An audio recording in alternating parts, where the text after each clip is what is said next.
the other Dr. Smith is not here this evening, so this Dr. Smith is standing in. So with that, Dr. Smith, do you have a superintendent's report? I just have one thing I'd like to share with the board. I want to bring you up to date on where we stand with the selection of the curriculum coordinators and instructional coaches. Okay. But before I do that, I just wanted to say that Kevin and I were very appreciative of the comments and questions that the teachers and the instructional leaders gave to us as we went through the process of talking about the transition to this new instructional support model. And we want to emphasize that the decision to go to a new model is in no way a reflection or an indication that we are at all concerned with the quality of the work done by the instructional leaders.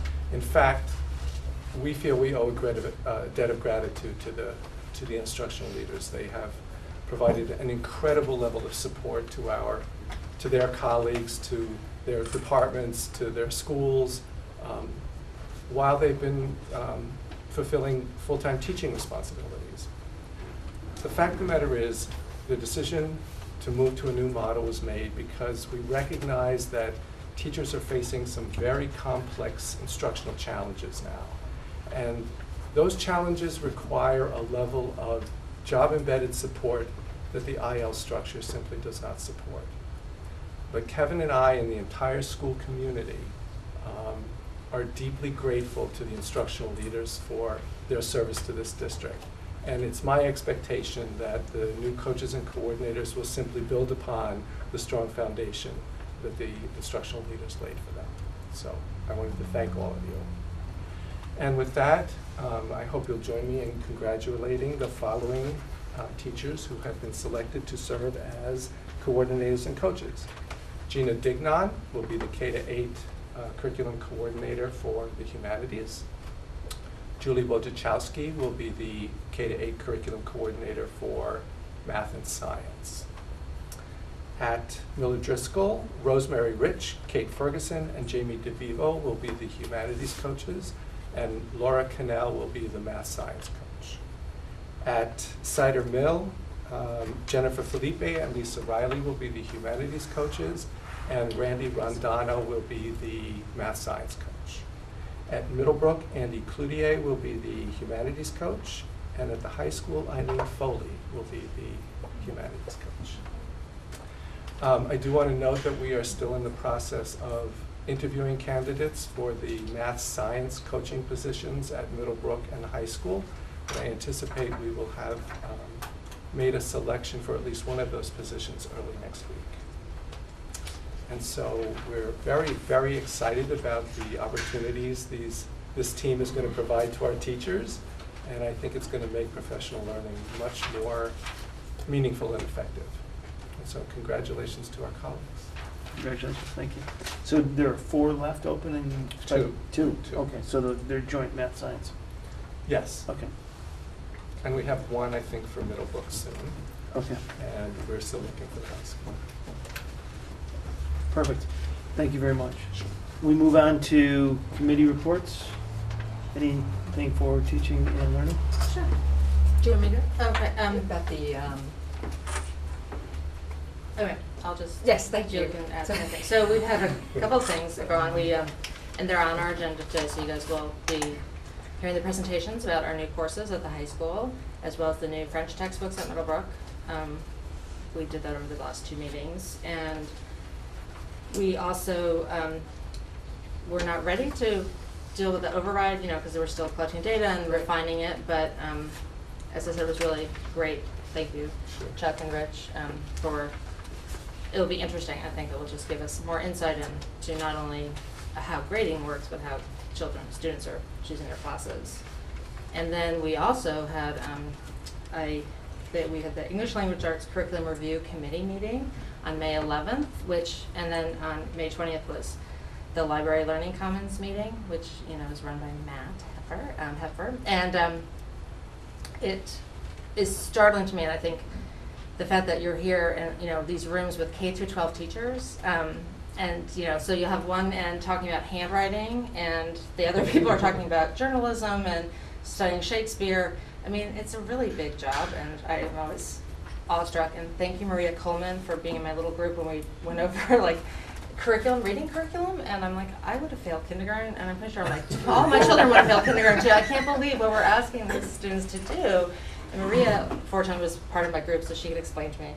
She's very smart, but it's just it's true. You're not a very good student. I was so lost. But also just the, and the Library Learning Commons it's a little bit different. It's exciting. It was just the opportunity, and I had Mr. Hoyt was in our group, and he's like, I'm not sure why I'm here. I'm like, that's why you're here. So it's just it's a huge cultural shift, wouldn't you say, Matt? Think, like for science and math teachers at the high school to realize, the library is for us too, and just the amount of talent we have in I sound like a broken record, but in our teaching staff is just amazing. And it's fun for me to meet teachers I've never met before and get to know them. And again, being in a small group with a high school teacher and a Starter Mill reading specialist, and then Lori Ellis from Middlebrook, it just, thank you for letting me be on these committees. When it's will exciting. we get some further understanding of what the Library Learning Commons of the future might look like? We're actually preparing a presentation for the board to give you an update. They kind of ran it by the English Language Arts Committee meeting the other day, but they're refining a little bit, so Okay. it will be nice and polished for you guys. But we'll see it before it's fully baked? Yes. Okay, good. Yes. Wonderful. Thank And you. exciting to see, the tech ILs being part of it as well, because, media specialists have been working with, it's not just about the folks in the library Right. space. And Matt put it really well. The whole it's a program, it's not a place. And that we forget sometimes that our media specialists are all certified teachers, and they don't have to stay here, they can go out and support. And they do. I think we should acknowledge too super that too, yeah. a lot of our media specialists, particularly at Middlebrook, have already made strides in performing and delivering a curriculum that is already part of what we're going to be developing. We'll be refining what we already have. This is not a complete overhaul, but we've not had a formal K-12 curriculum yet, and that's the work we will be doing this summer, is writing the curriculum and having a real uniform model of inquiry, a model of digital citizenship, and just important learning goals that are embedded in every content area, they don't just sit in the media center, they're going to be part of everything we do. Thank you. Laura, did you want to? Glenn? Okay, the Ops Committee is meeting Monday, so we have nothing to report since our last meeting. We're meeting Monday to deal with a couple of issues that are high on our agenda. And we'll be able to report at our next meeting on where we are with that. We just finished a building committee meeting a few minutes ago, and you'll be hearing from them later in the tonight's session. Things are on track and going forward. Planning and zoning, we met with Tuesday night, which is part of our process. Everything that needs to be taking place in terms of applications to state or various agencies is on track and on schedule. So there are no real... On budget? On budget, of course. It will be on budget, no doubt about that. And finalizing the plans for the temporary classrooms that will be coming this summer, as soon as school ends, and put in place over the summer. And getting some plans made to put some communication out to the Middle School community about what they'll see when they come back, what's going to be happening while they're gone, and what they'll see when they come back. And then later on the agenda tonight, we have presentation. Okay, thank you. Chris? We have several policies on the agenda for first reading tonight, and I hope you've all had a chance to look at them. We met yesterday, and I know I've been giving you regular updates that we're working on the bylaws. Where we are now, we've decided what we're going to do is present you with a sort of a leaner and meaner version of the bylaws that will go hand in hand with a really detailed handbook. Bylaws will be limited solely to those principles that govern us. and other things that we went through and said, is this really a governance thing or just a way we want to run things? So soon, we will have for you both a revised set of bylaws and a handbook. Thank you. To add to that, I think it's important to note that what we're doing in refining the bylaws is based in part on direction from Shipman Goodwin. Yeah. They have bylaw structures that they're recommending that are a lot leaner than what ours have grown to. So just like myself, we're putting the bylaws on a diet.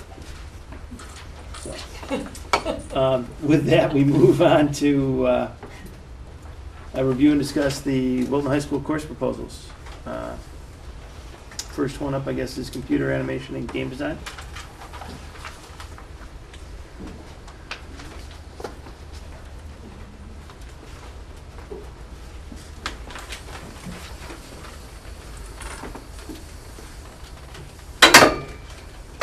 And before we get started, congratulations, Mr. O'Donnell. It appears as though your sports teams have been on fire this week. Thank you. We're very hopeful for tomorrow. Superintendent Smith, Board Chair Likely, and members of the Board of Education, thank you for considering our 3 course proposals this evening. The first one is in computer animation and game design, and this is a course that will provide our students with the knowledge and skills to work within the gaming industry. It will be the 3rd level course in our sequence in graphics, and we have the architect of the course here who's going to talk about the marketable skills the students will learn and the impact on student learning and 21st century skills and how this fits in with our curriculum. So we're very proud to bring this forward. I know that some of you have heard this proposal already, but we're eager to present this proposal to the entire board at large. And Mrs. Hurd may have a few introductory remarks. She's our instructional leader for arts, as you well know, and Mr. Therio is our computer graphics teacher. Instructional leader Hurd. This program, this idea came about because we're trying to figure out the next level with technology being such a driving force that we started with computer graphics. And that was it for art. And then we had desktop publishing.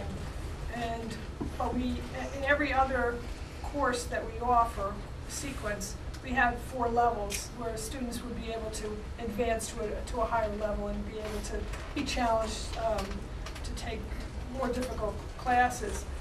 So when Greg and I were talking about what could be the next level, he has an app club, and he was talking with them, and he said, I think that the students would really like this this animation and this game design. It seems to be what's driving the force with them, and it's always good to have something that they're interested in. So then that's how we got started on this. This would be the 3rd, and it would be we have an advanced computer graphics class, but this would be, at least for the first year, will be the course. It will have two classes in one, meaning some of the kids will be doing the animation portion, some will just be doing the advanced computer graphics class. So I think it's well thought out. I'm going to let Greg explain it to you. Okay, do you want me to just start off by introducing it, or do you have specific questions? How do you want to approach it? Maybe Just an overview? Okay. And some of the Okay. curricular framework. Okay. As Rusty pointed out, we have had, up until this year, we've had just the 2 levels. We have the computer graphics and we have the advanced computer graphics. Just to give you some context, there's generally 2 basic approaches to making images on a computer. There's the approach that most of us are familiar with. If you've ever looked at a digital picture close up off a camera, it's made up of little blocks, little pixels, and those are editable 1 little pixel at a time. That's called raster, and that's generally what we do in the introductory level class. We work with that. It's much more of a fine arts kind of course because they're developing art skills and they're developing the ability to translate that into the technology.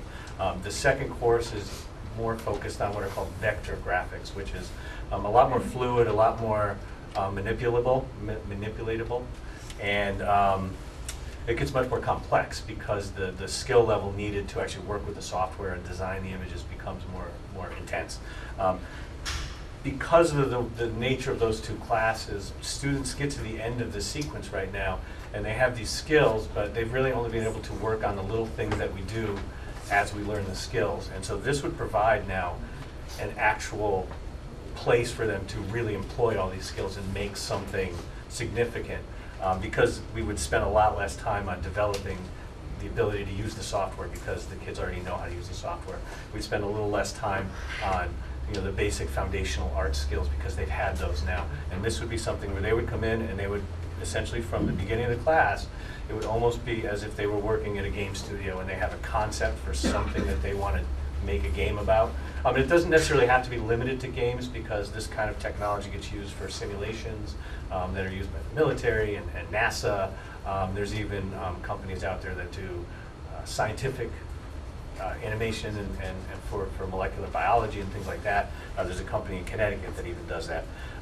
But they'd be coming in with a concept, something that they develop and they want to do, and they have to kind of design the various environments that would go along with that sort of game. And they might just, because most video games are designed to do, there's different levels and different screens and different scenes. My kids are just starting to get into this, my own children. But they would have to design the 3D environment in which the game would be taking place. They'd have to design the visual assets that are part of that, and that could be everything from vegetation to rocks to structures, architecture to devices that the characters would hold to the characters themselves. And that would develop over the course of the class, so that by the end of the class they would have at least a significant portion of this idea fleshed out. As far as the game idea itself, that's programming, which is actually another aspect of this class that eventually we would love to tie in with the technology department here at the high school, where they actually do the programming. This would be the visual assets for the game. The programming is where you take all these pieces and make it interactive, and that's where we would not be doing that. Would be the design aspect of it. I hate to ask the question because I assume the answer is yes, but will you have policies and procedures in place to make sure that the gaming is not violent? Oh, absolutely. Those policies and procedures are in place in my classroom at this moment. So, and there's none of that involved allowed at all. Can you talk at all about, or does the class talk about gaming in business beyond science?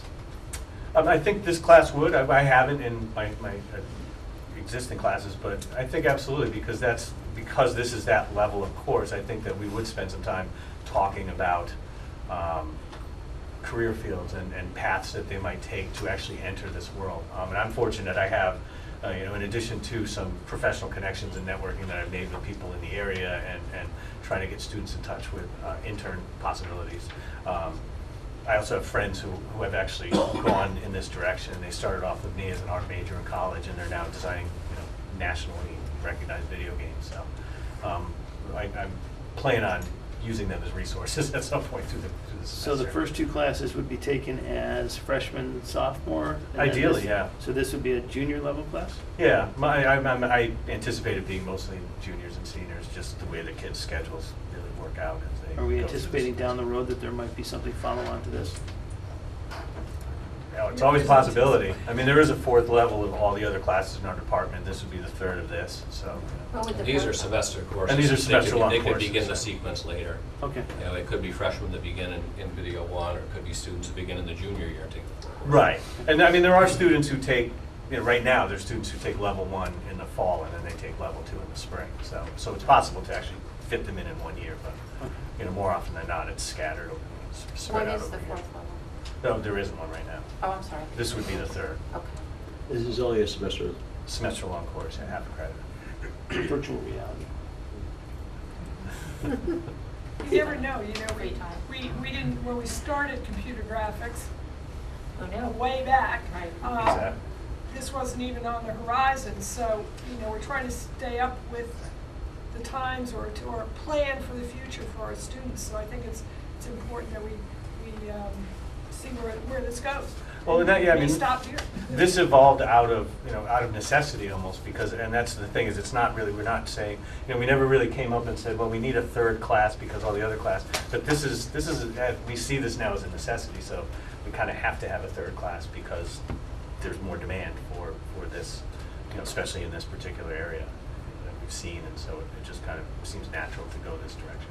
Are you seeing kids that may have traditionally been in, I'll call it a classic arts class, moving into this kind of artwork?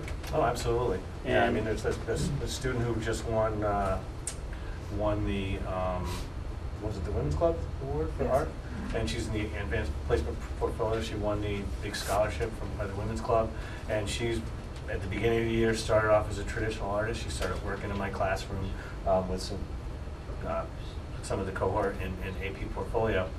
And saw what they were doing. Every now and then she'd kind of poke around and ask some questions, but she was very firm. She was going to do collage and painting and drawing and all this little sketchbook. And lo and behold, the second week of the semester, in the second semester in January, she added my class because she said she really wanted to learn how to do this. And now she's been doing, and I think what partly got her the recognition for her portfolio was the fact that it did combine traditional media with digital media in a very unique and innovative way that you know, kids are now starting to recognize and take advantage of. So, What is your app club? it's the students design and write and make and It even is publish. what it sounds like? Yeah, they publish How many apps for kids smartphones. Do you have? Well, before the spring sports season started, we had about 22. Now we have about 8 that show up on a regular basis because the rest of them are playing tennis and baseball. And, you know, but it's a very strong interest in yeah, that. yeah. But a lot of the kids do only the programming, and I think that they see the need. This would even just give them the ability to design their own things that they could put into their smartphone apps too. So. I could also see where kids who are interested in computers go that direction, and then also then realize they might be interested in traditional art, where then they're, you know, Right. it But yeah, would it be could a go the other two-way way. street. Absolutely. Okay, well, it's obviously on the agenda this evening for review and discuss. The next time we'll see it will be on for review and approval. With that in mind, any other thoughts, comments before we move on to the next topic? I just wanted to note that the cost that was here is in the budget already that has been approved. So this is Okay. nothing new. Wonderful. Thank you. Thank you very much. Thank you.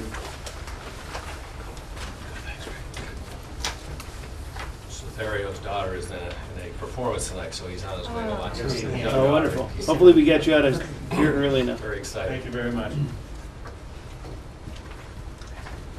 And you're here to talk about multivariable calculus. Absolutely. With her vegetable pants. If anybody can't see that from home, she's obviously wearing a chef's outfit. So we have our farm to table course, and we of course have Rebby Townsend here, who is instructional leader, and our very own Chef Russo. And this is a course that we are very excited about. It will be a first semester course, and one of the exciting facets is that this would be a collaboration between the organic garden. In fact, I think what they're serving over there is already a collaborative production from the organic garden. So the students, as you know, our culinary program has really been increasing over the last couple of years.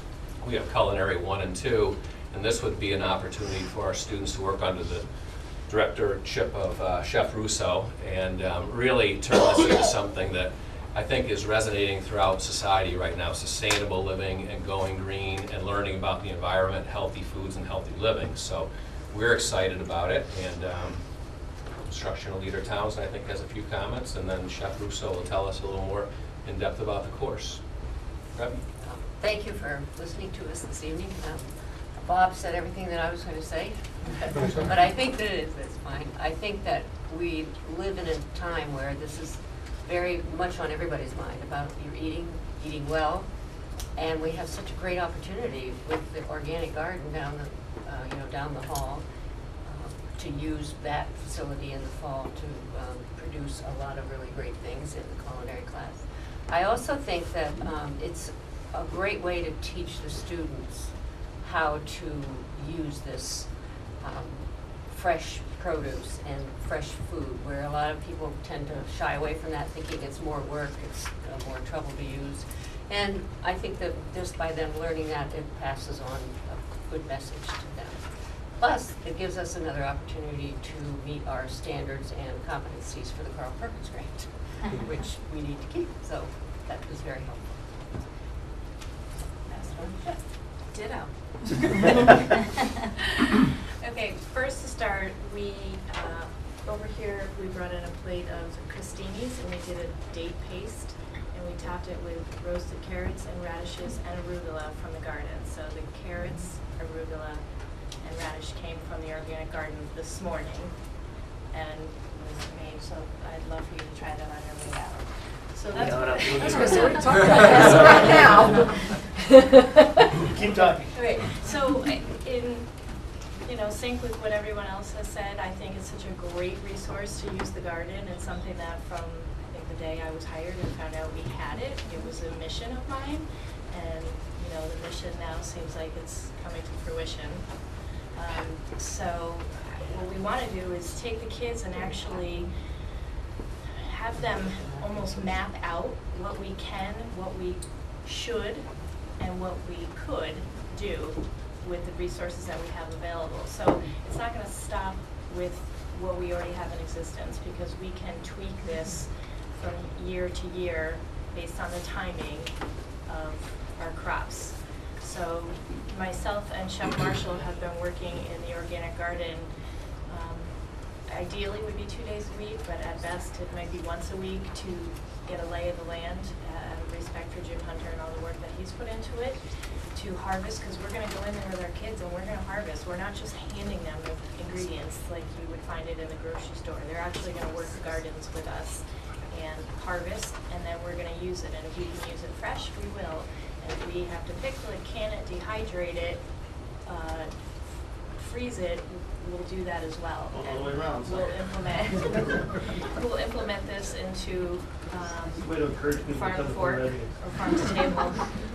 And if I can use it in my culinary 2 classes, we'll do that as well. So if anybody has a question, I'm happy to answer. Would this, we have already approved the course at Middlebrook, so would this be the next step up?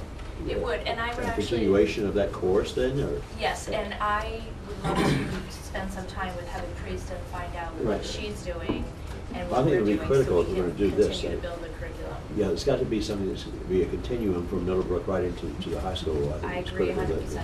Well, it's a change, because now, like, Middlebrook, they're gonna come to the high school with 3 years of cooking. Right. They're gonna be in a very different place than they have been in the past. Right, so whatever And we it's do here, exciting to has think got to of- be in separate, and I think you and Heather have to be in sync and I agree. things have to be tied together. We would work on articulation between the two. Okay, Yeah, all right, yeah, well, good. I mean, absolutely, that yeah. it only makes sense to do that. This is only a 1 semester? Correct. Awesome. First semester when the harvest is Yes, and coming in from right. the organic. And that was the reason we chose 1 semester and the fall semester, because we looked at the crops that we have currently, and a lot of it is going to be summer through the fall. Right. And I was afraid to have, not be able to give the same education in the spring semester. So what do you do in the spring semester then? Well, for this the won't be summer? offered in the spring semester. It's a fall course only Right. currently. So the time that you spend doing this in the fall, what do you do with that same amount of time in the spring? Well, the beauty is we have enough demand to fill the other levels. So I believe what we talked about is adding another culinary 2. Ultimately, we have culinary 1 and culinary 2 right now. We have 1 kitchen and 8 periods, so this would be, right now, to be transparent, would be taking the place of a culinary course. But that right now is the sequence. We have culinary 1, culinary 2, and this would be offered in the fall as a single semester course. So in the second semester, you would have culinary 1 and culinary 2 during the Correct. second semester. Correct. Yes. We actually need a second kitchen. Yes. Yeah, sounds like.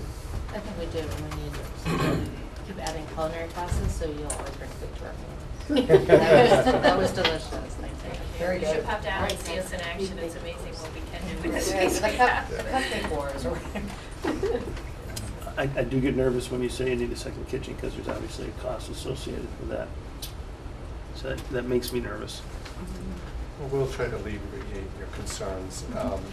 I mean, really, we need state-of-the-art facilities for our students to do the kind of work that they want to do and to stay competitive with other districts who have beautiful facilities. And But we have some ideas about how we can do that might make you feel a little bit more comfortable.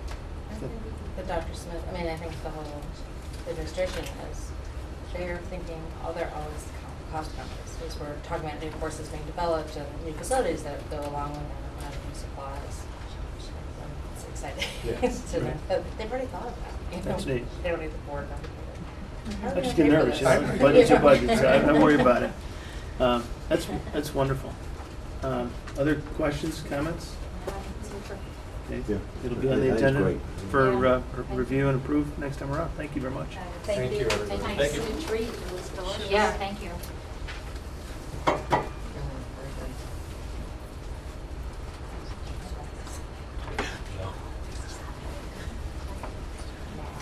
So we have now Dr. Suzanne Marson here, who is instructional leader for mathematics, and we're going to present to you our proposal to essentially restructure our AP Calc sequence. And right now, we are doing AP Calc AB in the first year and part of BC in the second year, and then an element multivariable. This proposal, we would offer AP Calc A, B, and C compacted into 1 year, and then a true multivariable course the following year. So we'd be 1 year out with offering actually that course. And Dr. Marson is here to present some of the specifics and give you an overview and an in-depth mathematical analysis of the curriculum changes. Dr. Marson. Thank you for having me tonight. I thought I would just refer back to the College Board and what we're trying to do. We're trying to align our 2 calculus courses to what the College Board suggests we should be teaching. The A topics that the College Board suggests are graphs, functions, and limits. The B topics include topics around differentiation, and the C topics involve concepts with integration. Right now, we have a Calculus AB course. Our current course teaches the A and B topics as suggested by the College Board. Our BC course teaches the C topics, followed by an introduction to multivariable. What we would like to do is align these courses specifically to the College Board and offer a Calculus AB where the A and B topics are taught, and offer a Calculus BC where the B and C topics are taught. The reason we'd like to do that is to move our most advanced students, the students that take Algebra 2-3 as freshmen, into a multivariable calculus course by their senior year. The other schools in the district that are aligned with the College Board include Westport, Greenwich, Darien, Joe Barlow, Ridgefield, and New Canaan. And schools that offer a multivariable calculus course include Darien, Westport, and New Canaan. We are also looking for the 2016-2017 school year to introduce that truly multivariable calculus course. Questions? Well, I just wanted to point out that one of the drivers of doing this is, in addition to being aligned, is the reason why we hadn't been aligned is because we had a fabulous instructor on staff, if you want to speak to that, who introduced the multivariable part of it. And so there really wasn't a need here at Wilton High to make this big change. Unfortunate for us, he retired at the end of last year, so that kind of left the gap, and that's why. I think many of you remember David Delzell, and the Calculus A, B, and BC as we know it now, currently, were really his vision, and he taught those courses, and he introduced the multivariable as part of the BC course that is currently being taught. And we'd like to restructure that so it's more formal, and we can have teachers in place to teach each of those 3 courses. But am I correct that this is not an AP course? Multivariable is not an AP course. It's sort of beyond. It's beyond. Right. The AP, Right. which Laura was explaining to me yesterday. Okay. Yeah. Big time, yep. Questions? Do you Great. sense a strong demand? Like, are the kids excited about this? I think it'll affect probably about 30 students. 30. That's our high flyers. We have about 30 students that make it all the way through the multivariable. That's fabulous. Right, there's a sophomore, right, you're looking at the sophomore group. It would be Right now, incoming that- freshmen who take Algebra 2-3. by the time they finish, there's about 30 of them that end up in the BC multivariable. So we'd like to make it distinctly multivariable at the end of their career. Now, with scheduling, would you assume that that would be one class with 30 students, two classes with 15? How are you? We have right now 3 ABs and 1 BC, okay? Next year, we would have 2 ABs, 1 BC that is the current approach, and then 1 BC that would be with the 1 BC that is the current approach with the multi, and ultimately 1 multivariable in the following year that is pure multivariable. So it's the same number of courses. Essentially you get to the point where your juniors would have the Calc A, B, and C, and then the multivariable in the senior year. So the demand will be there. If we compact the curriculum and line it with the AP, we build the course, they will, we know they will take it. And this will be a transition year. The year coming, and it's Right. done with existing staff. Yes. Sounds good to me. Yeah, I can say no to that. Right. Any other questions? Great. It'll be coming back for review and approval next time. Thank you. Thank you all for your support. Thank you. We now move on to review and discuss the Miller Driscoll design drawings. Discussion being led by Karen Burke. She's back. On the wrong side of the table.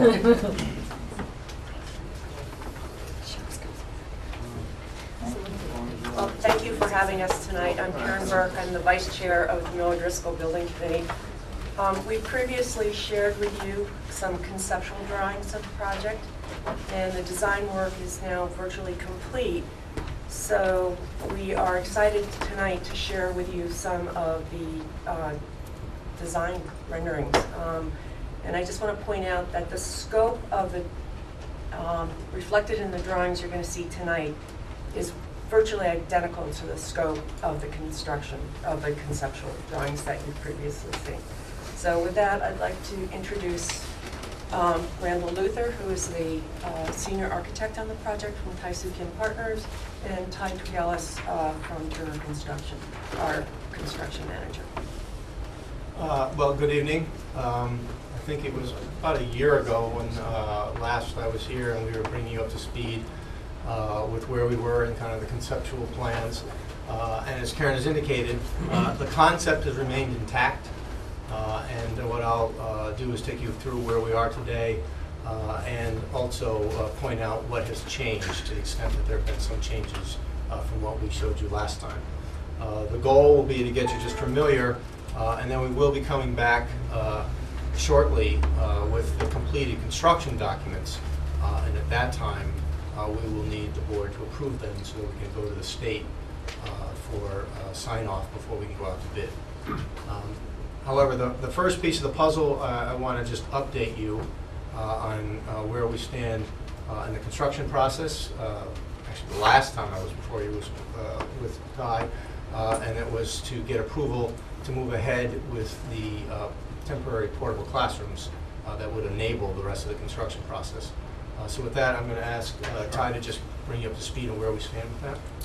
So in the month of April, after we got the state's approval to go out to bid, we put the project out to bid.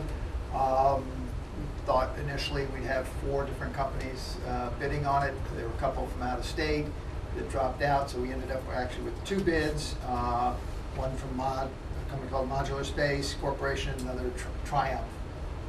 ModSpace was the low bidder, and the budget was about $794. They came in at $747 after we made a slight adjustment, so that was about $46,000 under budget.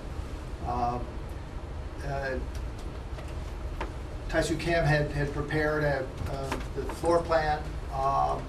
The image up here now is not our project per se. This is just an indication of what the temporary classrooms look like. This is another project where multiple pods, but it's pretty typical. They come in and the skirting at the bottom is added after they're installed, with the siding and they're pretty much complete and then just joined together on site. our particular configuration will probably have, 8 to 10 trailers that are joined together in one continuous corridor. That being said, we've made the award. The contract's been signed by the company. We're just waiting for Bill to get back from vacation, and he'll sign the town side of the agreement. We're in the shop drawing process right now, where they just confirm exactly how they're going to build them relative to the design. And we will be going up and looking at the classrooms before they get delivered, and make sure they conform to all the requirements. The actual installation will start after school gets out for the summer break. And the first piece is a lot of the site work prep, and then once the foundations are installed, then they actually deliver the trailers and connect them together. And that will be complete by the end of the summer. And frankly, then they'll sit dormant until we start the rest of the construction project, which is after the Christmas break. Kids recess for Christmas is when we start the demolition phase of next. The bigger project. One of the steps that occurred between your approval and Ty putting the project out to bid, we did go to the state with those documents that you approved. They do a cursory review for a lot of administrative paperwork issues and a quick code check for some particular items that are relevant to temporary classrooms. From there, we took them for what's called a local review, and then they were reviewed by building, fire, health, and for accessibility conformance to ensure that the design met all the requirements. And once that was all checked off, they sign off on that, and we go back to the state, say everyone signed off on it, and then we're released to go out to bid, and then it goes to Turner, and that starts that process. And P&Z. Well, yes, that's right, and P&Z, which is a whole other piece of the puzzle. Here's just, again, a typical kind of interior of a temporary classroom. They're all very similar, and as Ty said, we will be, as soon as the temporary classroom manufacturer lets us know where they are, we will go up and inspect them before they ship them out to make sure that we're getting something that looks like we were expecting. We don't have any surprises. So let's get into the school project itself. Before you leave temporary classrooms, yep. When we were talking about that, there was an open question about window sizes. Yes. And potentially larger windows. Where did that land? I did go back and modify the spec and increased the size of the window slightly. I can't tell you exactly how much bigger, but I did, in fact, from our sort of standard window spec, I enlarged it in response to some of those concerns. Thank you. Then the other question was about whether these are going to be newly renovated, and I heard you mention manufacturers, so I'm curious, will they be new or newly renovated? They will be newly renovated. We've talked to them, which is pretty comprehensive. In effect, I think they're putting new siding on the exterior of the units that will be coming to us, and it's pretty much a gut on the inside. So they'll have new ceilings, new flooring, new painting. Okay. Thank you. And then just for reference, this is the location where the portables will be located. There'll be a corridor connecting to the existing exit doors, fully enclosed, that will lead directly to the portable. So unlike in the photographs where there were stairs outside, in this case, no one will go outside to get back and forth between the building and the portable. It's all internal. This is your existing site. You're all familiar with it. You're all familiar with most of the shortcomings. The big items that we needed to address as part of this project, we needed to add parking. Traffic flow on the site is very difficult. A lot of cars. They all back up onto this drive here. They conflict with buses. This line, the North Q, moves very slowly because it's also the pre-K pick up and drop off line, and those kids take a long time to get into the cars, get strapped in. So those were some of the factors that contribute to the internal traffic problems. Outdoor play, recess is associated with your lunch period. We have a cafeteria here, we have a cafeteria here, so consequently we have play out here, and we have play out here. It's convenient for the kids, but it's a security problem. We have the kids playing right in the front of the school, right in and amongst visitors who are parking wherever because there is insufficient parking and there's no designated visitor parking. And there's certainly no parking anywhere in the immediate vicinity of the main entrance if you happen to know where the main entrance is, which is also not apparent when you come to the school. So those were some of the things that need to be addressed. Sight lines from the main office are significantly impaired, certainly to the north side of the property. There's zero visibility to the north side of the property. And as I mentioned, the main entrances, there's one on each side for the K2 school, are kind of hidden, and the pre-K main entrance is even more obscure, sneaking around over here. So when last I was here, this was actually the site concept that we had, and that's really where there's been the most significant development from where we were before. We took several steps to address the problems as we saw them in terms of the site anyway. But a lot of the site issues were resolved, in fact, by solving some of the building issues. The building itself, maybe I'll go back for a second, is a result of two buildings being linked over years and a series of additions. It was never planned as one building. And so consequently you have a plan that is very extended, an enormous amount of perimeter, very circuitous to get around, and it takes a very long time for children to get from one side of the building to the other. It's a very confusing building to find your way around. And so we wanted to try and address that as part of the project as well. And the ultimate solution was to remove what is now the pre-K wing, which was located right up here, and to also remove what is called the Peach Corps, which was an addition done, I think, in the 80s right here, and replace the Peach Corps with a more efficient addition. It's a double-loaded corridor that would incorporate a lot of the, and resolve a lot of the programmatic difficulties, which I'll get to in a moment. We took the pre-K and actually moved it over to the lower level. Previously, or currently, there's a lower level here, and there's a lower level to the Peach Corps. They're isolated, they're not really connected. So we've taken over this whole lower level and converted it to pre-K. It was not large enough to accommodate the entire expanded pre-K program, so part of the addition, which links to this piece, is also pre-K. And now we're able to get the entire pre-K program, expanded program, on the lower level, and it's the only thing now on the lower level. So they have their own level to themselves, they have sort of their own identity. I don't mean to interrupt, but the TV is not working. I'm getting all these messages that nobody can see this. It's not channel. I don't know if that's not sorry. Posted because he's reporting it, it's not broadcast. Okay, do we know why? Yes, the wiring was not working and he was working on it all day. Okay, Oh. let folks know we had a wiring problem, Okay. and it is being recorded, and it will be posted afterwards. Thanks very much. Thank you. So we moved the pre-K to the lower level, and it has now its own separate entrance.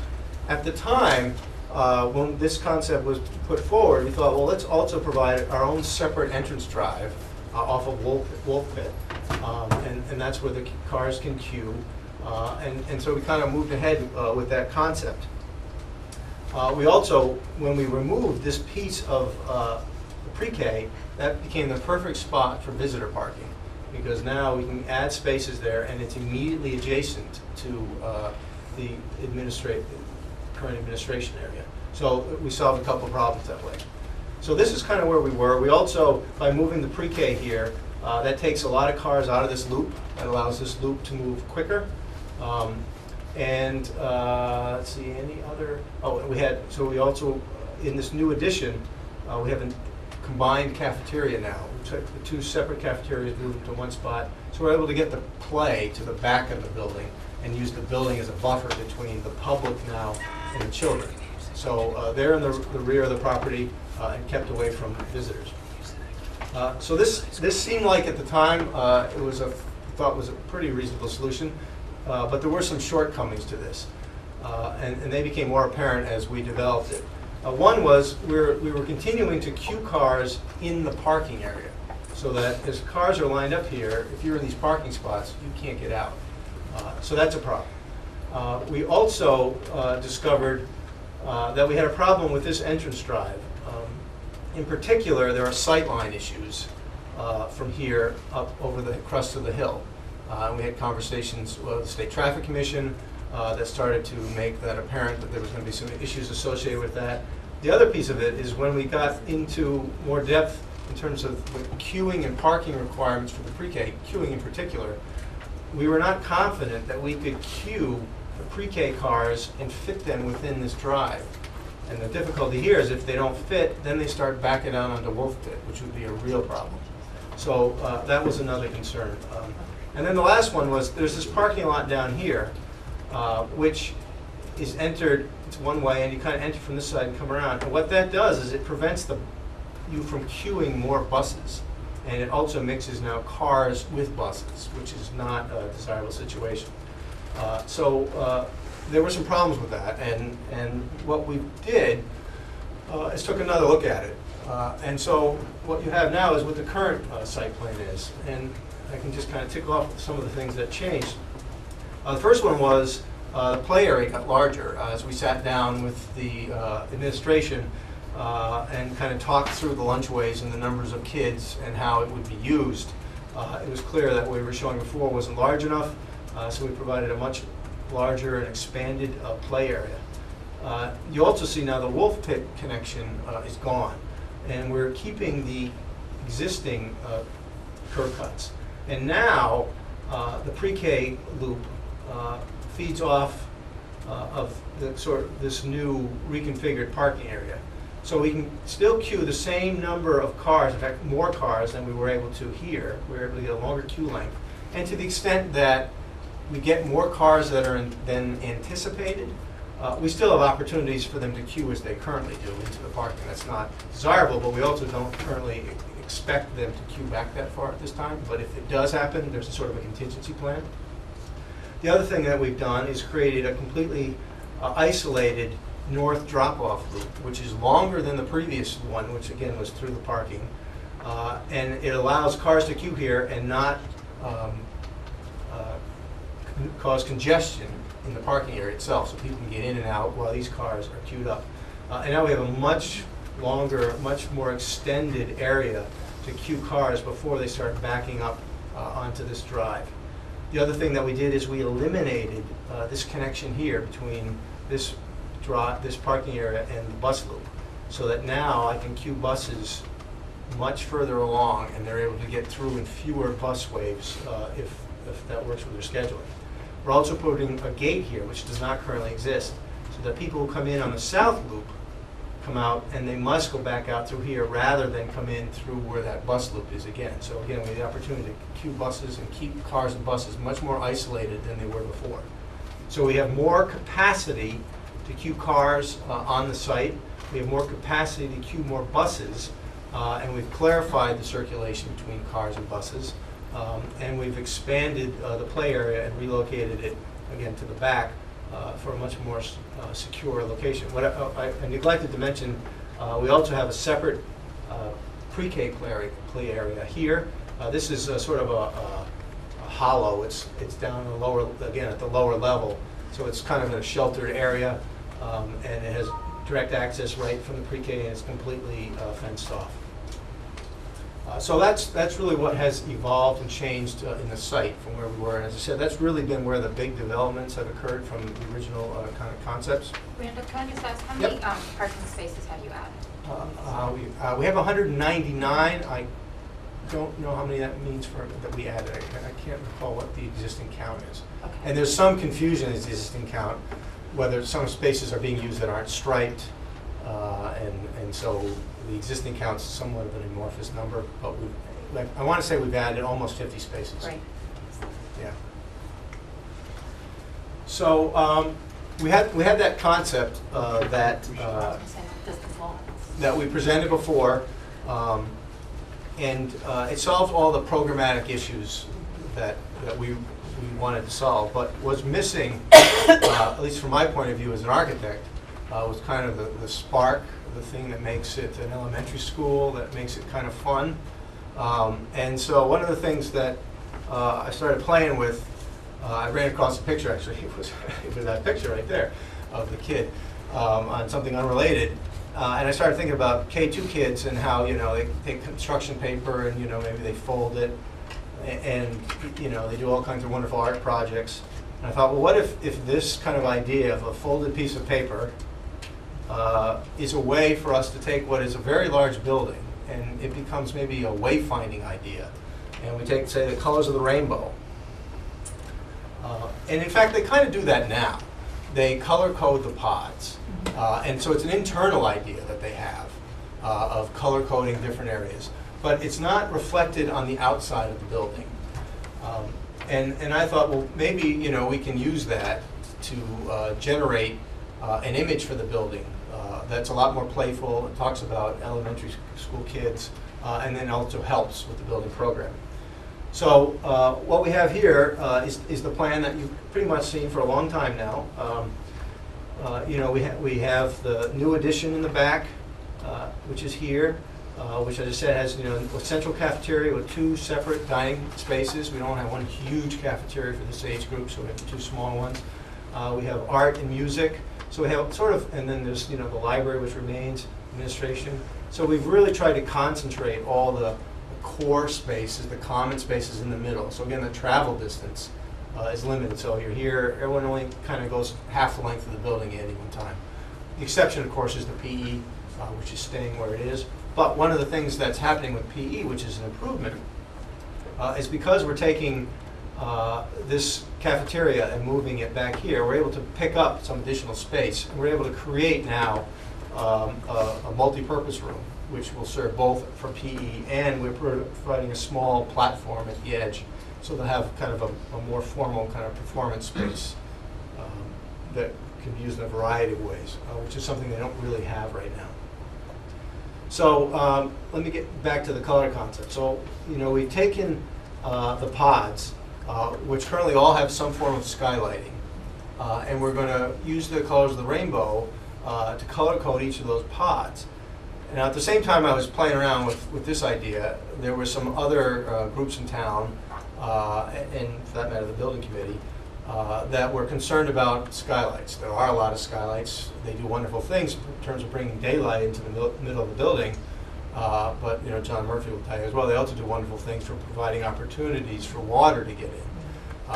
And so everyone's saying, well, while we're spending all this money, do we want to put back skylights? So that's where the spark came. And I said, what if we take kind of these folded roof shapes that are sort of folded pieces of paper in concept and cover up those skylights. So instead we have horizontal clear story windows and no skylights. So we still bring the light in, and then at the same time we provide a visual image both from the inside and the outside that makes this building feel something other than this kind of huge strip mall feel that it kind of has now. So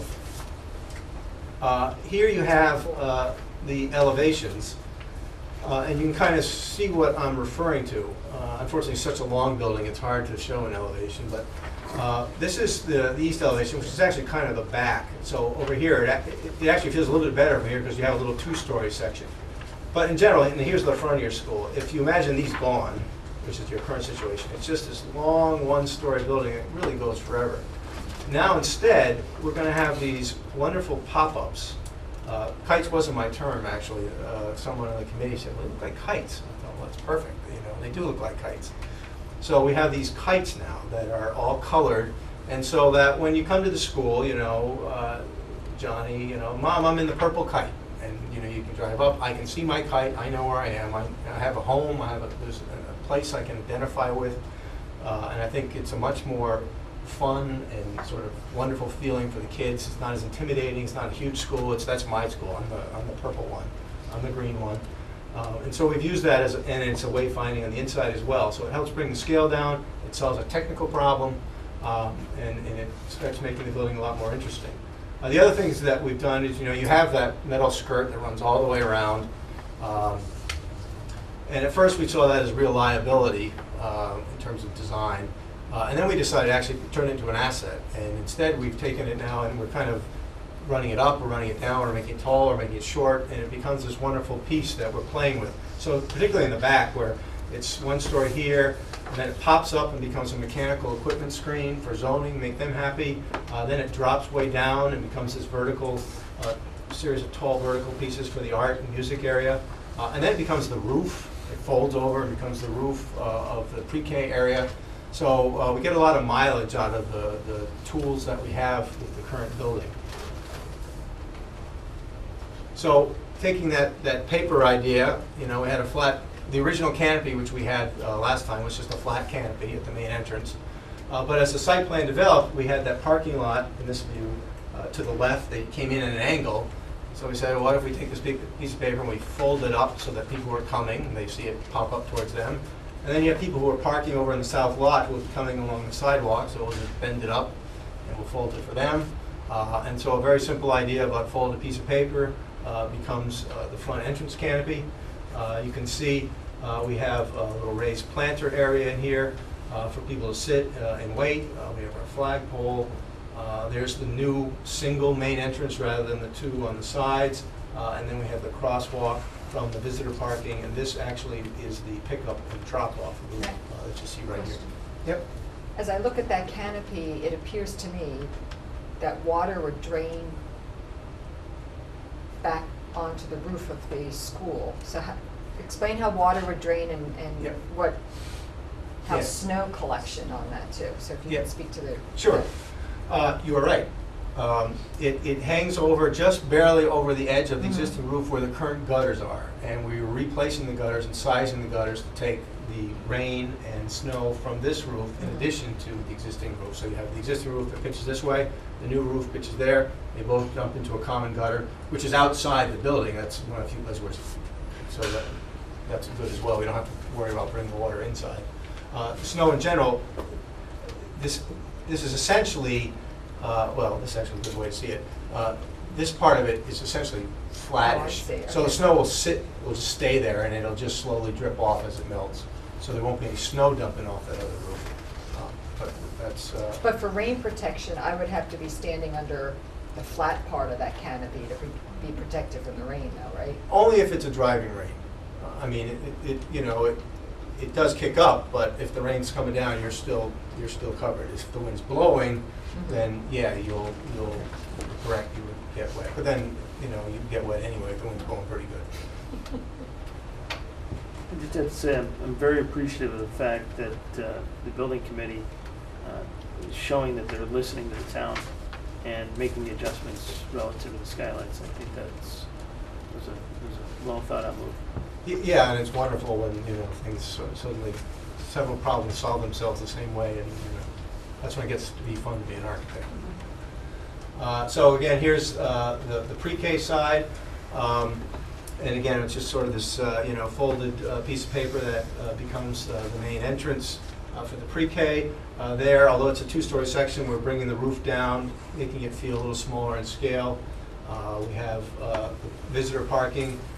Their own visitor parking down to lower level, crosswalk, so it's a much sort of quieter, smaller kind of campus on this side of the building. How does the code work? We've heard plenty of times that you can't have a multi-story elementary school, yet we're looking at 2 stories there. Does it work because that second story is ground level at the other side? Exactly. And there are other workarounds, but that's what's working here, and that's the solution. And you Thank have you. like long ramps, right? Yes, Like your next and we'll have pictures, yeah. a picture of that. Yeah. Speaking of which, so inside the pre-K area, I did say it's on a lower level, and there was some discussion at the building committee in my office and with Turner about how we get from one level to the other. It's nice to be on your own level, but there is some communication. They have programs where they like to introduce the pre-K kids to the K2 programs, and that multi-purpose room may well have something that pre-K kids want to go up and participate in. So at one time, we had an elevator with the practicality of taking a bunch of kids up an elevator, so you have to take 4 trips, 3 at a time, 4 at a time. That didn't make sense. Stairs, they're quick to get up and down, but again, for that age group, that doesn't make a lot of sense. So instead, we settled on, we had this long corridor anyway, connecting these disparate pieces of the building, and the grade actually kind of naturally climbed. So we just kind of followed the grade and created a ramp, a large generous ramp that connects the lower level to the upper level. There's also a stair at the end for staff and more adventurous, I guess, in this case. And so this is kind of a more wider, generous corridor.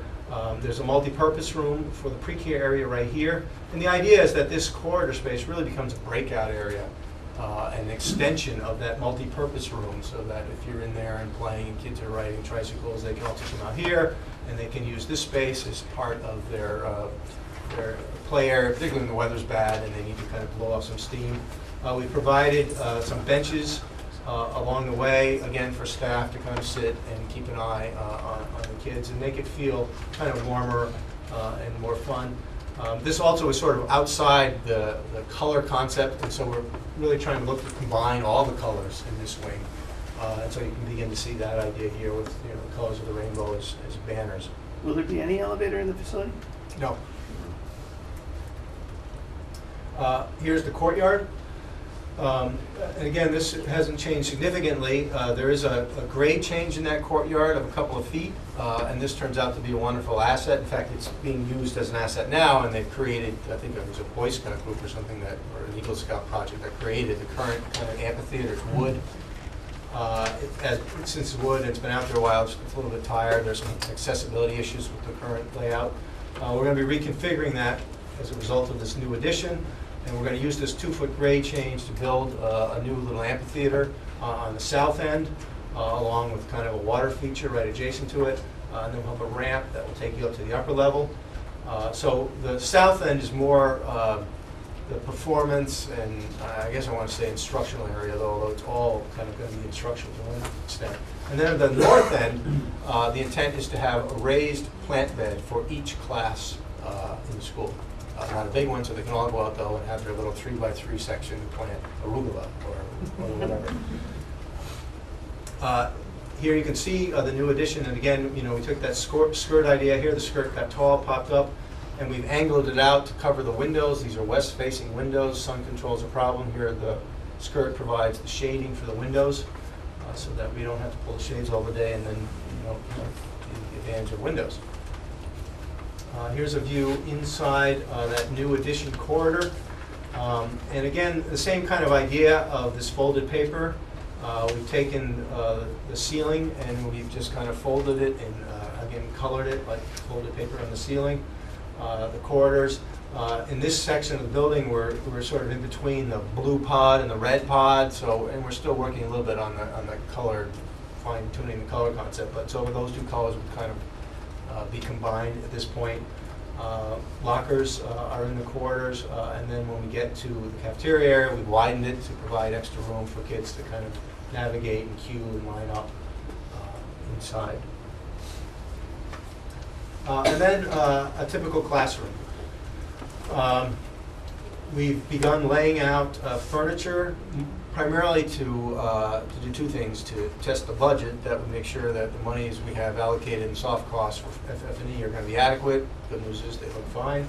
And also to space-proof, to make sure that the classrooms, especially the new classrooms that we're providing, work for the anticipated furniture, and we can also then locate data drops and power and things for smart boards and everything. So you see here kind of two typical classrooms. This is the corridor side right here. And so you would come in, the doors, some side light, and we have one wall on the corridor side that's a built-in millwork with a sink with a drinking fountain.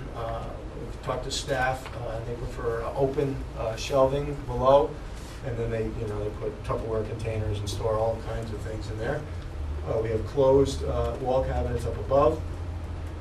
The smart board or teaching wall is opposite, or on the same wall as the main entrance, and that happens in this case the mirror image. And then there's a big tall window over by where the teaching wall is. And then there's an alcove on this side, below a window, where the computer drops for the students would be. And this is kind of a view looking in the opposite direction from, it would be like looking from here out there. So I'm looking out through the tall window over here. So here we have slightly higher windows to allow us to get the computers here for the kids, the smart board, and then the furniture, like I said, is sort of still a work in progress, but that's kind of your typical new classroom. The existing classrooms, their footprints are going to remain the same. All the finishes are going to be replaced, upgraded. We'll be adding power throughout. Right now there's very limited power. We don't know what the future will bring, but I'm quite certain it's going to require power. So a lot of power. The biggest improvement we're going to be able to make to the classrooms at this age group, there's no such thing as too much storage. The rooms are a little bit on the small side. So the biggest improvement we've been able to make, and maybe I'll back up really quickly to the plan. In all the pods, here's a typical classroom. There are these little areas. Currently, they're primarily used for mechanical space or custodial space.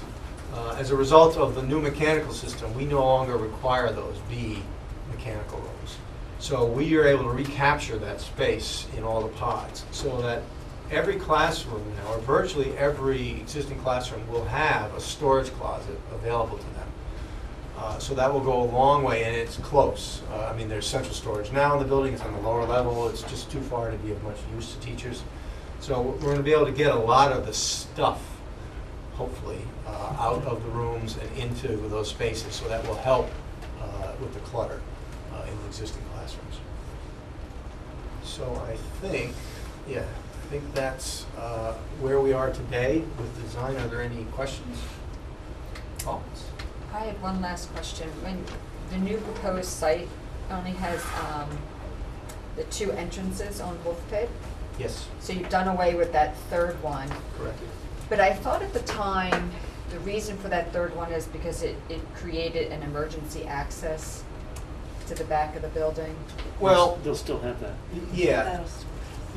You're right in that it was a more direct access, but we still do have. I mean, this lane is always clear, and that still remains available as emergency access. Although the play area is gated, emergency responders will have access. We have to still decide whether they want keys or they just kind of bolt cutter and cut it off or whatever works. I mean, so all of it is, approved from that perspective. And we've met with them several times, and we continue to meet with them. Other questions? Chris? No, I just think it's fabulous, so thank you. So, well, Laura? The only thing now is we have on our schedule a June 25th meeting, but I saw what we sent out earlier on this packet is June 11th. So we have both. They're both on the agenda right now. One may drop. Well, we need the 25th. Right, the 11th may drop. Okay, all right, so as long as the 25th stays, as that ties in, we'll be back to you on the 25th for approvals, and the construction drawings will be finished Monday.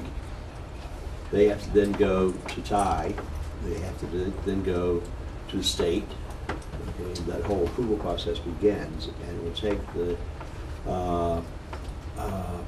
Ty and his group about 2.5 weeks from the first to get their final estimates, cost estimates done, or the construction cost estimates. So we need to come back on the 25th here for approval, and they'll be back to seek that approval. So the 25th meeting is the one that really is critical for this project. Right. The Board of Education has to approve the final construction cost estimate before we can take it to the Office of School Facilities, and that meeting is set for June 30th. Okay. Oh, I neglected, I hope everyone saw our model. The guy in the office who did it would be devastated. He thought no one looked at his model. But, if you get a chance to look up. I like the closely. kites replacing the skylights. Yeah, I mean, that's fabulous. And if next time you're all out there and you come in, this drive, look at the school and look how prominent the roof is. Yeah. And just imagine what it's going to be when there are these bright colored kites. The roof is extreme. You come in high and you're looking, you're almost at roof level. So right now it's just this moonscape of these hulking skylight things that's not terribly attractive. No. I've never heard it called a strip mall. But in the best way. But in the best way. I guess I'd like to close by saying the building committee's taken a lot of bullets and arrows recently, and we greatly appreciate all of your dedication, hard work, and body armor. So thank you. Thank you. Thank you. We now move on to review and discuss textbooks. Yes, and we have Mr. Valenzi here to talk about a new French textbook at Middlebrook. Should be a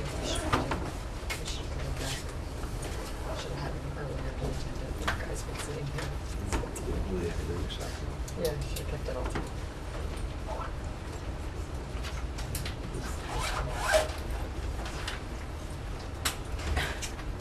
Just say we, and he can go. We. Who's the best thing? He's great. Hello. We're so sorry that Good we were just evening. talking about we should have been more considerate to your time and Oh, no. had you earlier on the agenda. So we apologize for that. Not a problem. Thank you for having us. I'm joined tonight by Simon Valenzi, our instructional leader for world language, and we're very pleased to present a new textbook proposal for 6th grade French.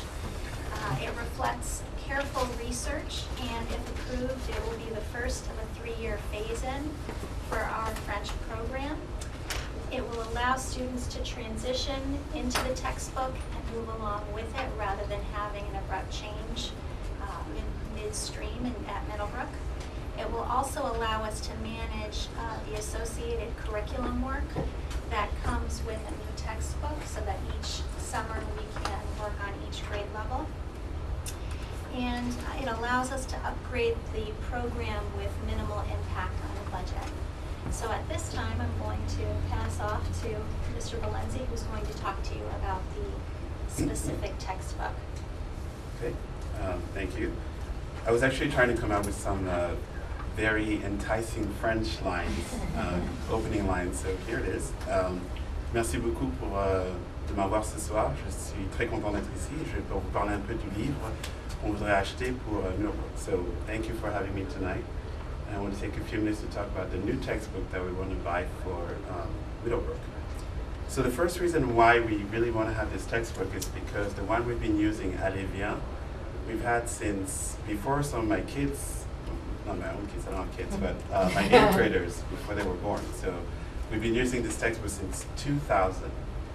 And when I first started at Middlebrook in 2003, I noticed quickly that some of the information was outdated in the textbook. The main point would be that we don't use francs anymore, and the textbook talked about francs. So at first it was a fun little activity with the kids to try to convert the francs into euros and make sure they knew what it meant. But a lot of kids said, well, they don't use francs anymore. Well, not since 2002, so it's been over 13 years now. And a lot of the culture in the textbook is also outdated. And this is what we're presenting to the kids. So we found that we had to supplement a lot with outside information to make it more current. We used the video. The video program is great, but it's also very outdated. So the kids often make fun of some of the hairstyles that look like it's back in the 80s. Shoulder pads. Shoulder pads, clothing and all that stuff. So that's the main reason why we really want to have something more updated. And in 2007, the high school actually adopted a new textbook, Bien dit. I believe they had one of those Christmas in July where they had all this money to spend on textbooks. And so I've been hoping since that time that we'd be catching up and get a new textbook as well. And obviously, since they have Bien dit, it would make sense that we'd be using the same textbook. So we started last summer by having a few curriculum days with Madame Berlier from the high school and Paul Kiefner to try to plan and map and see how we would make this work. If we would start the textbook in 6th grade, it would obviously change also the program outside of Mill. So Paul Kiefner came up with a plan for the year to sort of help the transition for the kids who are currently in 5th grade and will be in 6th grade next year and will start with the textbook. So in the proposal, I actually give you an outline of how the books will be divided. So this current textbook, the French one textbook that we want for 6th grade, will be split between 6th and 7th grade. It's also a slower pace, which would be great for kids who are coming in from outside the district who haven't had any French. So they will be able to join the program in 6th grade.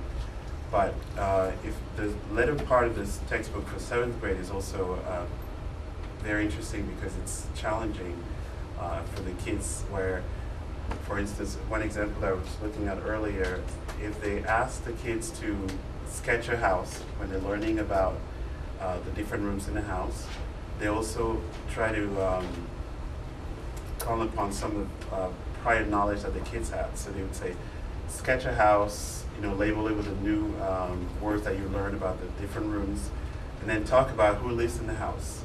So in previous chapters, they've learned about family members, describing people. So they would say, talk about who lives in this bedroom, describe the person. Talk about the relationship between the parents and the kids. And then in the second paragraph, talk about the different chores, which is another thing that they learned earlier in the textbook. So it calls for higher thinking, which is great, and it's very, very interactive. There's also a internet component, which the current textbook doesn't have. And the license is actually for 6 years, which would be great. And I did double check after I met with you last time. It is for 6 years. And so we find it very interactive. I think the kids are really going to love it. They always ask about new textbooks because 3 years ago we got a new textbook in Spanish, so the French kids feel a little left out. And this would be great to have for our French program. Can you talk a little bit about the internet component? Yes, it's two things. It's the textbook online, so the kids won't have to bring the textbook home. There's also a workbook. So instead of buying a workbook and having to pay for a new one if they lose it, they could have it's just interactive online, and they could do all the exercise online, and the teachers actually can go and check the homework from home. So that's. Did the Teaching and Learning Committee look at this book? Yes, we met with Mr. Glenson earlier as well. And you're comfortable with it? And he brought up, yes, it's exciting. Again, it's the big picture, it's going to line up better with the high school, but also just as we're ramping up the 7-year program, there's a lot of flexibility. And it also sparked conversation in our committee about French at the high school and how we don't offer French 1 so that children can either switch from Spanish or add French right from freshman year. So we're looking at reintroducing that possibly. There's possibilities that this brings about. Great. Other questions? Thank you very much. It'll be on the agenda for review and approve next time around. Thank you. Thank you. Thank you for your time. Thank you. Merci. We're now on to the Spring Technology Report. Good evening. Before I begin, I want to acknowledge Jason Greasley, Tech Instructional Leader at Cider Mill, Amy Korn, Tech Instructional Leader at Wilton High School, Carolina Corrigan, Tech Advisory Committee member, and Bruce Likely, another Tech Advisory Committee member. The support we have, and we'll talk a little bit about the Tech Next at the end of my presentation, doesn't go off without a lot of coordinated effort. And even the logo on the front was created by the son of one of the Tech Advisory Committee members, Jake Kinley. So it's a team effort, and a lot of the work I do is crowdsourced. So the presentation's on Google Slides, and we share a lot of the things we do. So I just wanted to acknowledge that, and I kind of wanted to start the report with a real short anecdote. I was having a discussion with my wife. We were out with some friends, and we were talking about her career and her former job. And so you may or may not know my wife's a yoga coach and a yoga instructor and a health coach. And she used to work in corporate promotional marketing. And I asked her if she, one of her friends asked her, could she go back into work? And she said no, because her job really doesn't exist anymore as she taught it. And she hasn't been out of the corporate world that long. And within less than a decade, her type of job almost does not exist anymore because they market so differently now in the digital age. And so it led me to think about, what do we do in our instructional program? What's a kindergartner, by the time they graduate, what's their college life going to be like? What jobs are they going to be like? And what kind of student do we want to graduate? You know, so one of the things we'll talk about, I'm going to end with, is future ready. But I want to talk about what it takes to get there, and that's what we would call a digital transformation. You know, how do we create learners who are flexible, who are really not only wanting to change the world, but capable of changing the world and making a difference. We need to change our instructional practices, and that's really a digital transformation. To make a digital transformation, you can almost think of this as a pyramid. You start with the infrastructure. If you don't have the wired and wireless network and support the equipment, you're not going to be able to make the transformation. The next level is access. You need to be able to access that network and have the tools to do the work. Integration is really where you start getting into the instructional program, how you teach with the digital tools. And then transformation is the end goal. It's where you do things differently for a purpose.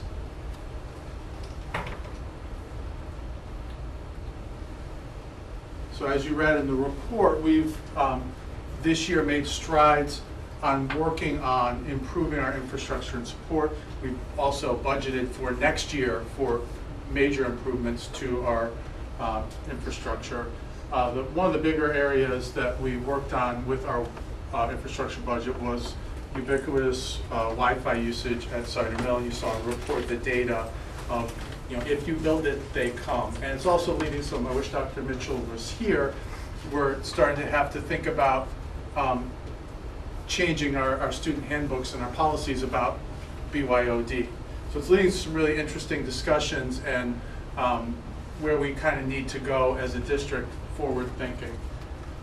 We also, as I reported in the fall report, took the next step of virtualization, which is that desktop virtualization. I gave a little demo of that. We've been working now from where we had one virtual desktop, now we have 8 different virtual desktops, and we're going to start experimenting with which software programs we can now run virtually on those. Another exciting advancement that we've had is the use of our student interns. Glenn was nice enough to help us with our interviews. We hired Zara Saldana and Sam Schmidt, and they've really done a terrific job helping us support the iPad carts and the Chromebook carts. And they're quick learners, they're adaptable, they've been real terrific teaming up with our tech support team. We've also increased access, so we've increased the digital tools available for instruction. Mobile devices, in particular Chromebooks and iPads, a real large number of Chromebooks deployed at the high school, and a Chromebook cart, an additional Chromebook cart at Middlebrook.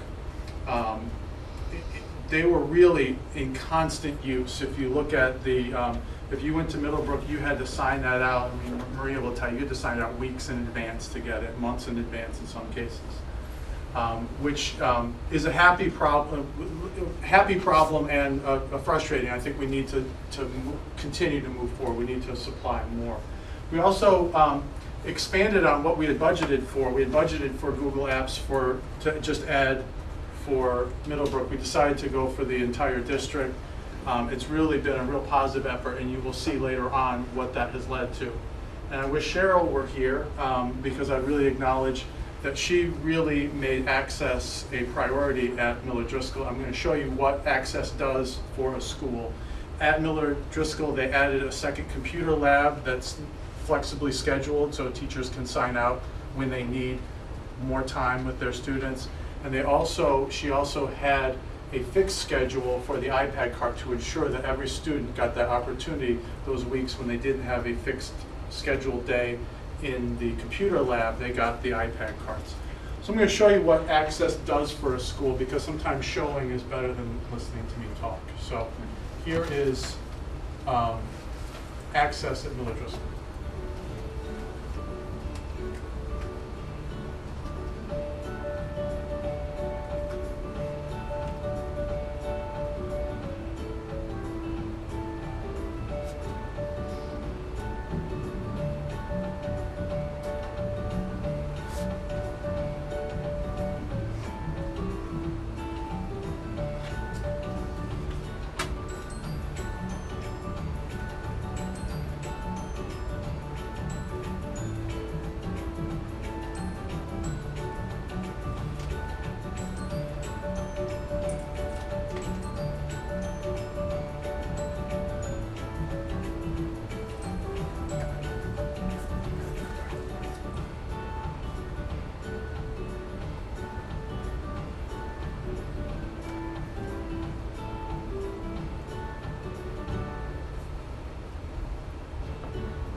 And the end of that was Mr. Biscagli's class and the work that they did with the iPad cards to create haiku poems using the iPads and an online program.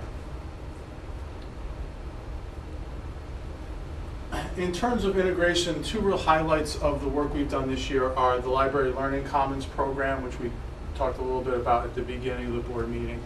There are really two phases to that. One is the professional learning that we utilized a grant from the Wilton Education Foundation and brought our entire team, our media specialists and our instructional leaders for technology.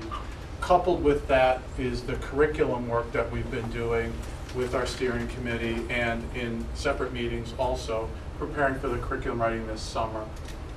The iGenius iPad Institute, I'm really proud of the way our second round went. There was a significant improvement in the way we ran it. I think what we did is listen to our constituents, the people we taught last year, about what worked and what didn't for them. In fact, we took it another level. We used Google Forms to collect data from the people right after we taught a lesson to find out what was working for them. And we even improved it from one lesson to the next one to the next one. And what you're going to see now are some examples of how that learning, this was also funded by the Wilton Education Foundation, you're going to see how that learning really landed in the classroom. And you can see really how teachers, I'm going to show you Middlebrook and Jackie Levenhertz's class at Cider Mill, how they really took their learning to the next level. And you can see that it wasn't just an iPad lesson for an iPad lesson's sake. They were taking and thinking differently about how they delivered the existing curriculum and did it differently and really integrated it at the highest level of integration. So this is TED Talks in 4th grade, Jason? 4th grade.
So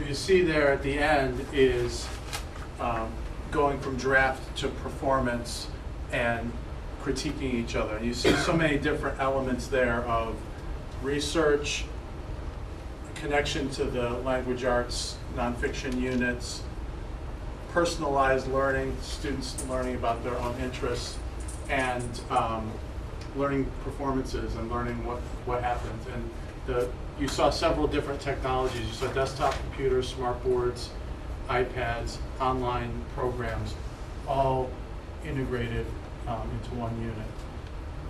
This is a little faster paced. This is Middlebrook's presentation that they gave at Tech Next, and this is their iGenius presentation. You're going to see very quick shots of how they use the iPad to transform their learning. They need everything from musical performances being filmed and then critiqued in class to creating their own books using the iPads. So you see a little bit of everything from Middlebrook.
And the last highest level, when we get to digital transformation, I have two highlights I want to share with you.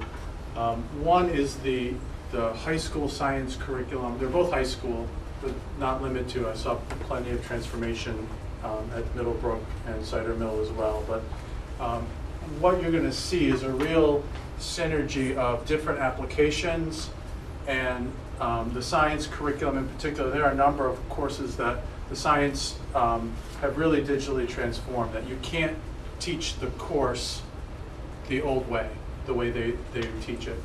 And you have a real powerful message from the NEASC, the two chairmen of the NEASC committee. Greg Terrio, who you saw earlier, narrates. He's one of the two chairmen of the NEASC committee, and real powerful message that he shares about how Google really transformed what they do. So we'll start with science.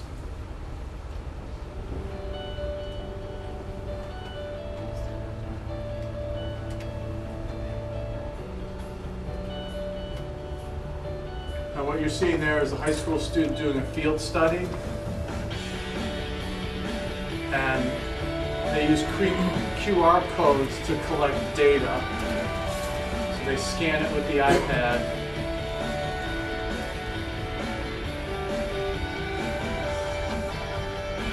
which brings up a Google form that they can use to populate with data that placement of that QR code is geotagged. So when they're collecting data about what animals are there, it tells you exactly where on the planet that collection was made. You also use the iPads to take pictures of their data collection also. So data collection is not just numbers, but actual images of what they collect.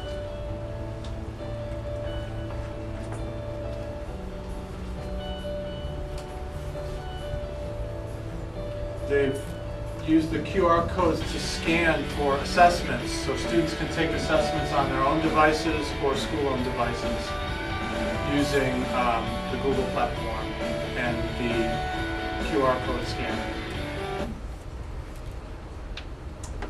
And here you're going to hear Greg Terrio talk about NEASC.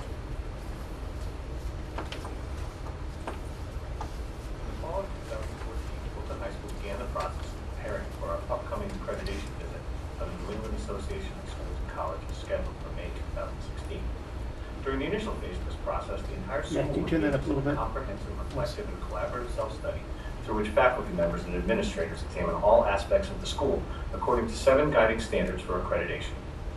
In the past, use of older technology meant a more tedious and onerous process that was often viewed negatively by faculty and staff. Multiple documents, cluttered folders, and binders full of paper were common frustrations. As steering committee chairs, Jim Hunter and I determined that we would use technology to our advantage and streamline the self-study process this time around. Given both of our familiarity with the use of Google Drive and Google Docs in our own classrooms, we determined that using Google could facilitate collaboration and ease the burden on our faculty with the best approach. We implemented our strategy from the very beginning, using Google Sheets as a steering committee to solicit faculty preferences for committee assignments, and ultimately producing the standing committees that would be doing this work for the next year and a half. Since then, we've used nearly every aspect of Google functionality to help move the project along. We've established a folder structure on Google Drive for storage of all materials and documents related to the NEASC process. We've created a single folder for each standing committee, with editing privileges extended to all members of that committee. Each folder is viewable by all other members of the school, so faculty members can share ideas and see what other committees have discussed. Within each folder are resources to help that committee do its important work, including request sheets for data to streamline the data collection aspect of the process, as well as a writing template to facilitate the actual writing of the reports. The collaborative functions of Google Docs has streamlined the writing portion of the process by allowing all members of the committee to write and edit the same document simultaneously in real time while maintaining consistency in format. Furthermore, the ability to view revision history, complete with identifying information about the author, provides transparency that was not present in prior years. Using Google Forms has allowed us to create a comprehensive and detailed faculty survey that was administered one time only and gathered a significant portion of the data that we needed. As opposed to prior years, when weeks were spent tallying and analyzing paper survey results, we were able to use Google's built-in analytic tools to process the results and provide them back to the committees within 4 hours of the final survey submission. We've also recently employed Google Forms to catalog teacher entries and generate individual cover sheets as we begin collecting both paper and electronic samples of student work that will be used as evidence of our practices for the visiting committee. Again, use of Google has streamlined the process, providing transparency, accountability, ease of organization, and saved some trees in the process. Finally, we're nearly ready to launch a Google site before the year's end. This site, designed by students who are working on their senior internship in the technology department, will serve as a portal for the entire NEASC process as we get closer to the decennial visit next year. In addition to serving as a single hub for all aspects of the process, the site will also be a central online location for the visiting committee as they complete their work next May. I'm pleased to report that as a result of our efforts in bringing Google to the forefront for the NEASC process, we have completed our work this year in half the time that it would have taken in prior years. Despite various obstacles, including numerous cancellations due to winter weather, we remain on schedule and even ahead of schedule in some cases. Full immersion by all faculty in every aspect of this process has also led to a more complete understanding of Google Apps by teachers and an overwhelming recognition of the benefits that the technology can offer in the classroom. Many teachers are eager to learn and are well on their way to adopting these valuable tools to help their students learn.